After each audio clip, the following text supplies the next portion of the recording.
गरीब की शादी। शशि की सौतेली माँ ने उसकी शादी की तो बड़े घर में, लेकिन पति कोई काम न करता। आप ससुर जी के साथ काम पर क्यों नहीं जाते? हाँ जाऊंगा, लेकिन कल से। आज जरा मैं दोस्तों के साथ घूमने जा रहा हूँ। शशि के 2 बच्चे होते हैं, लेकिन रमेश का हाल वैसा का वैसा ही रहता है। एक दिन, सुनिए ना, बच्चा रो रहा है, इसके दूध के लिए पैसे नहीं है। अरे तो पिताजी से ले लो ना। क्यों? अगर आप में कमाने की क्षमता नहीं थी तो शादी क्यों की? तभी घर आई बड़ी ननद बोल पड़ती है। आहा हा हा, तुम्हारी माँ को साफ साफ कह दिया था कि लड़का ना कमाता है ना कभी कमाएगा। हम 4 बहनें हैं इसका ख्याल रखने के लिए, और पिताजी का इतना सारा पैसा, तुम्हें किस चीज की कमी रखी है? लेकिन थोड़े ही सालों में तकदीर बदल जाती है। शशि का ससुराल गरीब हो जाता है। सब बिकने के बाद शशि अपने पति, बच्चे और सास के साथ किराए के मकान में आ जाती है। मैं कोई नौकरी करना चाहती हूँ दीदी। अरे इतने बड़े घर की बहू थी शशि, तुम नौकरी करोगी? नहीं नहीं नहीं नहीं। नहीं करूंगी तो घर कैसे चलेगा? बच्चों को भी तो पालना है ना। तभी शशि का भाई आ जाता है। शशि, ये ले राशन का सामान, किसी भी तरह की कोई भी जरूरत हो तो बताना। भाई, अब मैं नौकरी करूंगी। देख बहन, वैसे तो मैं तेरे साथ हूं, लेकिन हाँ, मैं ये भी चाहता हूं कि तू अपने पैरों पर खड़ी हो जा। शशि को एक प्ले स्कूल में छोटे बच्चों को संभालने की नौकरी मिल जाती है। एक दिन, शशि, मेरे स्कूल को अब तुम संभाल लो।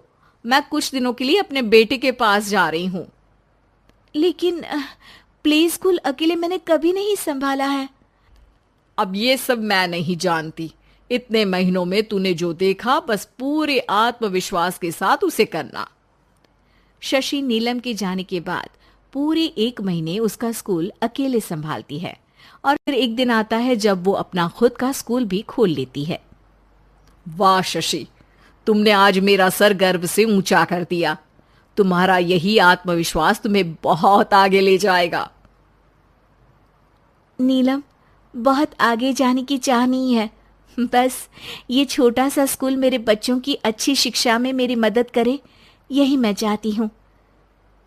शशि थोड़े थोड़े पैसों से ही अपना परिवार पाल रही थी। एक दिन उसके घर उसकी बड़ी ननद आती है। अरे भाभी, घर में कूलर तो लगा लेती, मेरी माँ को कैसे पंखे में लिटा रखा है? अरे तो शशि कौन सा एसी लगा कर सो रही है? वो भी तो यहीं रहती है ना मेरे पास। ज्यादा यहाँ आकर मेरी बहू को परेशान ना किया करो। हाँ हाँ, मुझे भी शौक नहीं है इस छोटे से घर में आने का। मैं तो बस ये बोलने आई थी कि मेरे बेटे की शादी है तो ननिहाल का जो नेग होता है वो ले आना। हाँ हाँ, जितना बनेगा कर देंगे, और ना हुआ ना तो वो भी नहीं करेंगे। तभी शशि बोल पड़ती है। अरे नहीं नहीं माँ जी, रीटा घर की बेटी है, उसके ससुराल वाले उससे शादी पर पूछेंगे कि मायके से क्या मिला। रीटा, तुम मुझे सामान की लिस्ट भेज देना, मैं पूरी कोशिश करूंगी कि तुम्हारी हर डिमांड को पूरा करे। अच्छा, मैं खाना लगाती हूँ।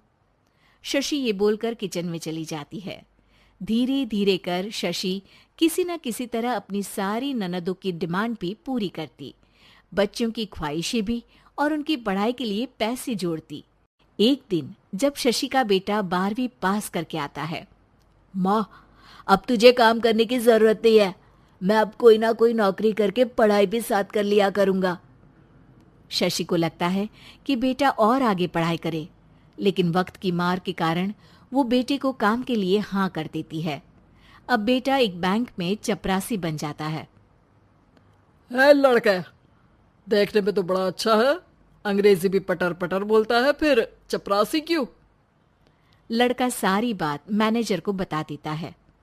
अच्छा, तो मैं तुझे एक मौका देता हूँ। तू यहाँ रहकर दूसरे डिपार्टमेंट का भी काम सीख। अगर तू किसी एक का भी काम अच्छे से सीख गया तो मैं तुझे यहाँ टेबल चेयर में बैठने वाली नौकरी दे दूंगा। लेकिन एक दिन शशि की ननद उसे फोन करती है। अरे भाभी, देखो मायका तो मेरा तुम लोगों से ही है। मैंने आपके बेटे और मेरे भतीजे प्रदीप के लिए यहाँ एक नौकरी देखी है, पूरे 5,000 मिलेंगे। वैसे करता ही क्या है, चपरासी ही तो है ना।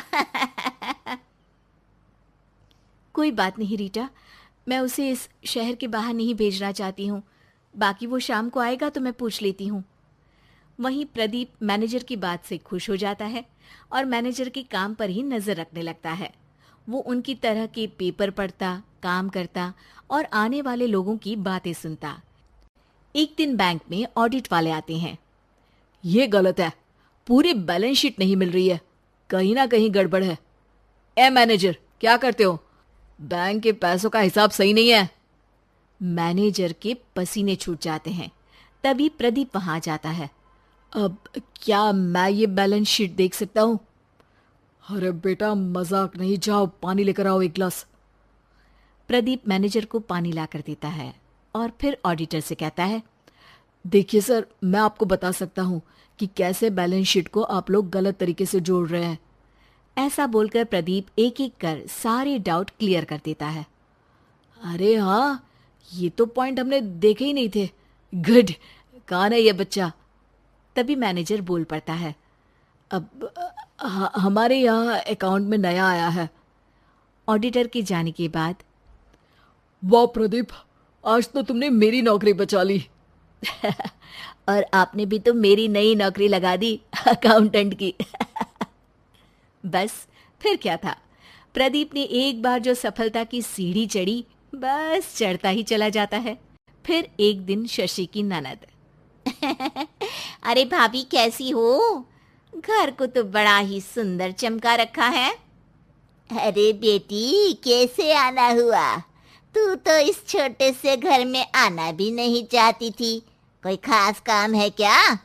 अब हाँ, वो माँ, मेरा जो मजला बेटा है ना, वो अकाउंट से पढ़ाई कर रहा है, तो प्रदीप से बोलकर उसकी भी कहीं अच्छी नौकरी लगा दो ना।